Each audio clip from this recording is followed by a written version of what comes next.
Often on the news we hear the terms occupied territories, 67 borders, and illegal settlements. And the story we usually hear sounds very simple. During the Six-Day War, Israel captured the West Bank from the Palestinians, refused the United Nations' demand to retreat, and illegally built settlements. But is that really the case? Let's try to understand the situation a little bit better. We'll start with a simple but extremely important question. From whom did Israel capture the West Bank? From the Palestinians? No. In 1967, there was no Arab nation or state by the name of Palestine. Actually, was there ever? Israel took over the West Bank from Jordan in an act of self-defense, after Jordan joined a war launched by Egypt and Syria to destroy Israel. Oh, by the way, destroying countries is rather illegal. The United Nations back in 1967 rejected repeated Arab and Soviet attempts to declare Israel as the aggressor. Security Council Resolution 242 did not demand a unilateral Israeli withdrawal. Rather, the United Nations called for negotiating a solution which would leave Israel with secure and recognized boundaries. In effect, defensible borders. But wait a second. What was Jordan doing in the West Bank in the first place? What was its legal justification? Well, Jordan had the, you know what?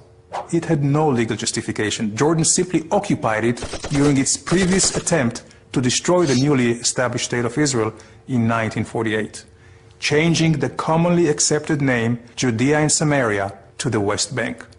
But that did not really convince anybody. And almost no one recognized the legality of Jordan's occupation, not even any of the other Arab states. So, if Jordan had no legal claim to the land, and a Palestine did not exist, whose territory is it? Let's go a little further back in time. Don't worry, not to the days of the Bible, only about 100 years. Until 1917, the Ottoman Empire occupied the whole region. After losing in World War I, the Ottomans relinquished their 500-year control to the Allied forces, which decided to divide the old empire into countries. Britain's foreign minister, Lord Balfour, recognized the Jewish people's historical right to their homeland. A small area, equivalent to about 0.5% of the Middle East, was designated for this purpose. Britain received a mandate from the League of Nations to promote the establishment of a Jewish homeland. But wait a second, do you realize what happened? The Jewish homeland originally included not only the West Bank, but also the East Bank of the Jordan River. I guess you cannot say that Jewish people have not accepted some painful compromises already. Anyway, the League of Nations' recognition of a Jewish homeland, which includes the West Bank, was reaffirmed by the United Nations after the Second World War.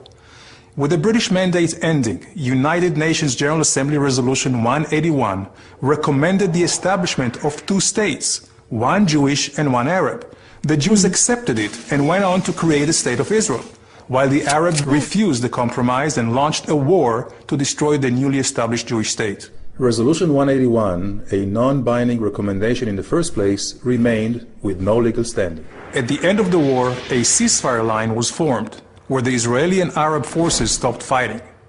At the insistence of the Arab leaders, this line was defined as having no political significance. So, although this line is commonly referred to as the 1967 border, it is not from 1967, and it was never an international border.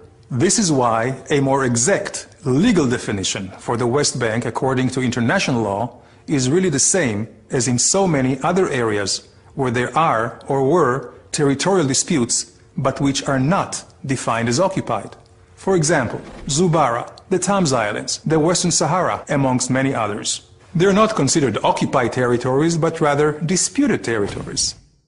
So, let's return for a moment to our illustration and examine the complete chain of events. Israel's presence in the West Bank is the result of a war of self-defense. The West Bank should not be considered occupied because there was no previous legal sovereign in the area, and therefore the real definition should be disputed territory. The 1947 partition plan has no current legal standing, while Israel's claim to the land was clearly recognized by the international community during the 20th century. That is why the presence and construction of Israeli settlements in the West Bank should not be considered illegal. These are not just my own opinions. They are based on conclusions made by world-renowned jurists like Professor Eugene Rastow, Justice Arthur Goldberg, and Stephen Schwebel, who headed the International Court of Justice. So what's the solution for the dispute over the West Bank? Unfortunately, there is no magic solution.